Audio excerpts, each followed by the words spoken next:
This is practice test 4, problem number 3. We'll be doing letter D in this video. We have the empirical rule for a normal distribution stated here at the top of the page.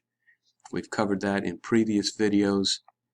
And in this problem, we're told that if the mean salary for a job is $30,000 with a standard deviation of $2,000, and then we are asked down in letter D, what percent of job salaries are more than $34,000?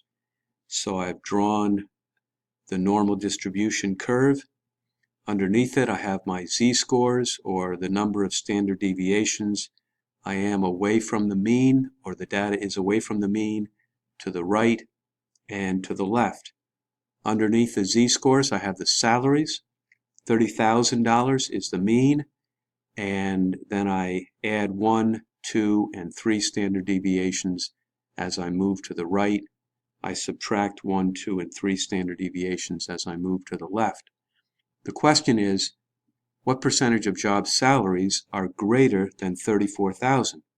Now 34,000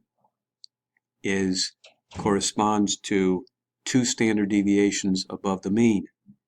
The second part of the empirical rule states that 95% or 0.95 of the area under the curve falls between -2 and +2 standard deviations. So I'm looking for the area greater than 2 standard deviations, which is this area shaded in here. The entire curve I know is 1. The area under the entire curve is 1. If I subtract 0.95, or this area in the center, then that's going to leave me with 0.05, which is the 2 tails outside of that area at the ends.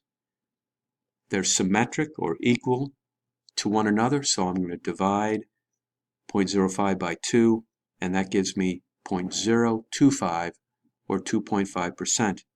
So this area on the tail, the right tail of the curve, is 2.5%. What percentage of job salaries are more than 34,000? 2.5%.